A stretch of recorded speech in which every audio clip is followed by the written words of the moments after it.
مرد ہوں تو عورت بن جاتے ہیں، عورت ہو تو مرد۔ کچھ ایسے ہیں جو کہتے ہیں کہ مرد یا عورت دونوں ہی کا فیصلہ نہیں کرتے، یہ خود کو نان بناری کہتے ہیں۔ ایسے افراد کی رائے ظاہر ہے کہ وقت، حالات اور نظریات کے اعتبار سے بدل بھی سکتی ہے۔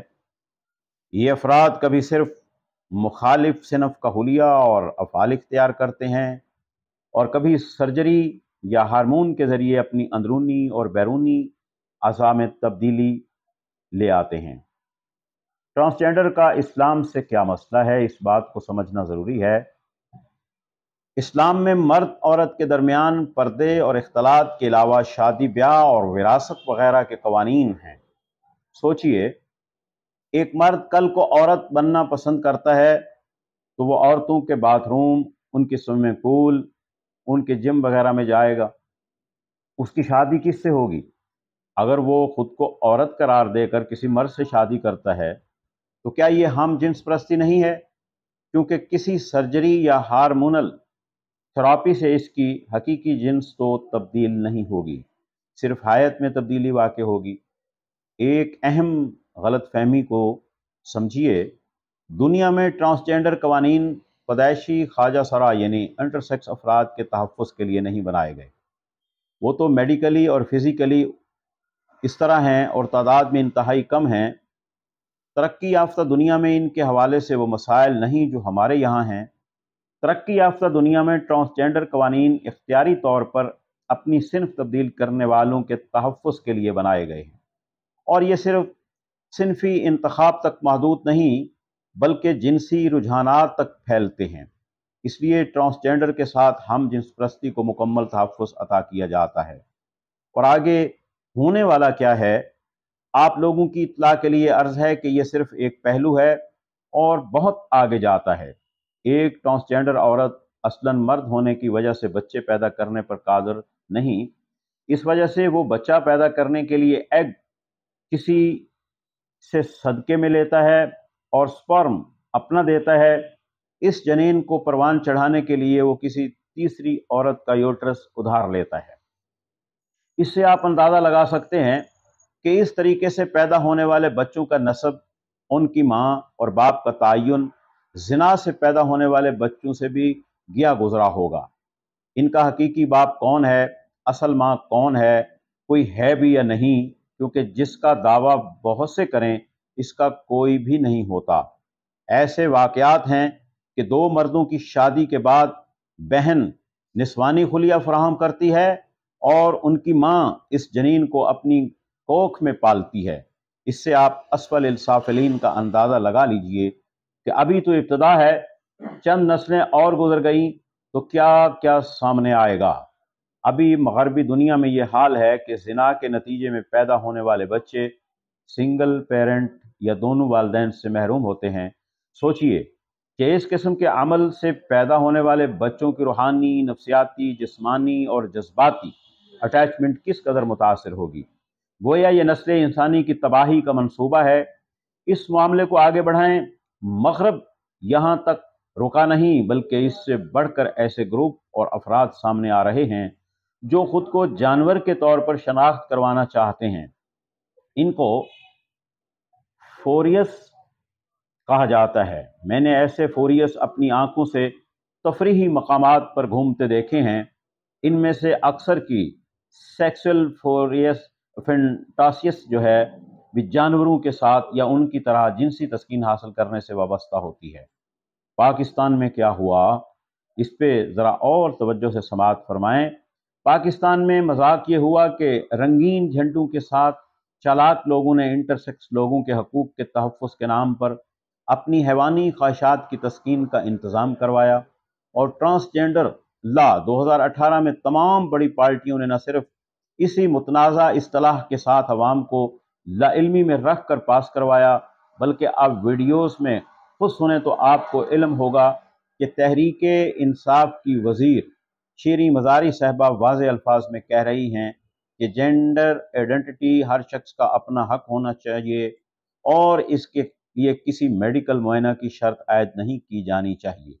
یہ بات یہ اس اعتراض کے جواب میں کہہ رہی ہیں کہ حقیقی یا پیدائشی خواجہ سراؤں کے لیے قانون بنائیں اور ان کو جنس کے انتخاب کا اختیار دینے سے قبل طبی معائنے سے یہ کنفرم کر لیں کہ وہ پیدائشی طور پر مبہم صنف کے ساتھ پیدا ہوئے بھی ہیں یا نہیں، تاکہ دوسرے نفس پرست اس سے فائدہ نہ اٹھا سکیں۔ آپ لوگوں کو اندازہ نہیں، لیکن مغرب میں کئی برس گزارے ہیں اور کئی برس سے ڈاکٹر کی حیثیت سے کام کر رہی ہوں۔ چائلڈ سائیکائٹری میں ڈاکٹر کے پاس آنے پر ہر تیسرا بچہ اور بچی اپنی جنس تبدیل کروانا چاہتا ہے۔ کینیڈا، جو کہ اس قانون کو پاس کرنے میں سب سے آگے ہے، وہاں امریکہ اور یورپی ممالک میں اسکولوں میں بچوں کے جینڈر چینج کی تقریب منعقد کی جاتی ہے، اور اگر والدین اس سے خوش نہ ہوں تو ان کو مطلع کرنا بھی ضروری خیال نہیں کیا جاتا۔ قانون، حکومت اور سارا معاشرہ ان کو مکمل تحفظ فراہم کرتا ہے۔ یہ بچے تیسری، چوتھی، پانچویں جماعت کے ننھے منع بچے بھی ہو سکتے ہیں۔ اب اندازہ لگائیے، اگر یہ قانون انہی الفاظ کے ساتھ پاکستان میں قائم رہا تو کیا صورتحال ہوگی۔ 2018 سے لے کر کل تک کی تاریخ تک پاکستان میں اس قانون کی مخالفت صرف جماعت اسلامی کے سینیٹر مشتاق احمد خان صاحب نے کی ہے، اور وہی تنہا ان خطرناک لوگوں کے طنز و استہزاء اور مخالفت کا سامنا کر رہے ہیں۔ فیصلہ آپ کے ہاتھ میں ہے۔ آپ اس خطرے کو دیکھ کر آنکھیں بند کر لیں، شش کر کے چپ کروائیں، یا سیاسی تعصبات کی وجہ سے مصلحت سے کام لیں، یا اپنے لیڈران پر زور ڈالیں کہ وہ اس بل میں بنیادی نوعیت کی ترامیم کریں۔ تو حضرات گرامی، یہ بات واضح طور پہ سمجھ لینی چاہیے کہ یہ ٹرانسجینڈر بل خواجہ سراؤں کے حقوق کو تحفظ دینے کے لیے نہیں ہے، یہ ان کے تعلیمی معیار کو بہتر کرنے کے لیے نہیں ہے، اور اسی طرح سے ان کو روزگار دینے کے لیے نہیں ہے، اور ان کو وراثت میں حق دلانے کے لیے نہیں ہے۔ یہ ٹرانسجینڈر بل جو ہے بنیادی طور پر پاکستان کے اندر بدفعلی کے کلچر کو اور ہم جنس پرستی کے کلچر کو فروغ دینے کے لیے ہے، اور اس تحریک کی پشت پر یورپ، امریکہ، اقوام متحدہ اور اس کے ڈونرز ادارے موجود ہیں۔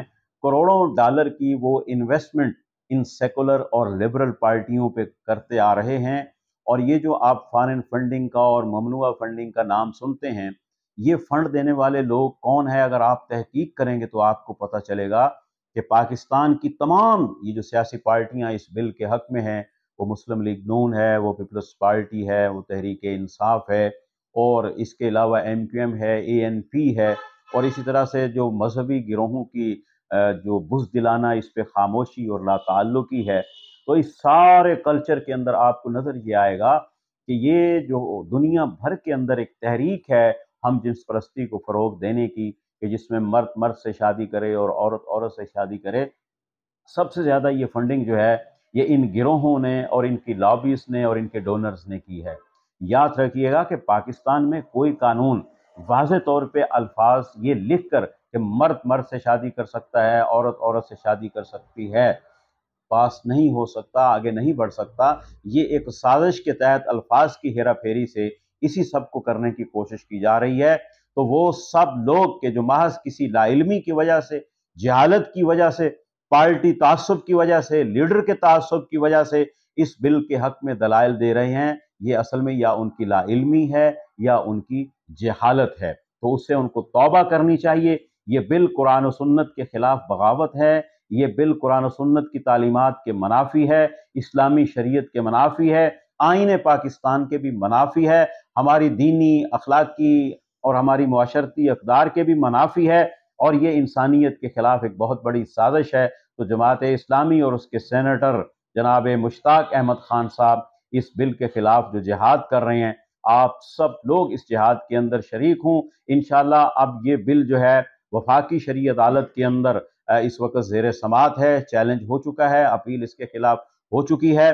تو یہ جو اس وقت PDM کے سربراہ جناب مولانا فضل الرحمان صاحب ہیں، اور پھر پروفیسر ساجد میر صاحب ہیں، اور علامہ شاہ اویس نورانی صاحب جو ہیں، ان سے اور اسی طرح ان کے جو قرب و جوار میں ان کے ساتھ جو علماء کرام ہیں، ہماری ان سے یہ درخواست ہے کہ اگر واقعتاً آپ اس بل کے خلاف ہیں تو پھر آپ کو یہ چاہیے کہ آپ یہ جو 2 لاکھ، 4 لاکھ، 5 لاکھ علماء کے وارث ہونے کا دعویٰ کرتے ہیں، اپنے اپنے مکاتب فکر کے نمائندہ ہونے کا دعویٰ کرتے ہیں،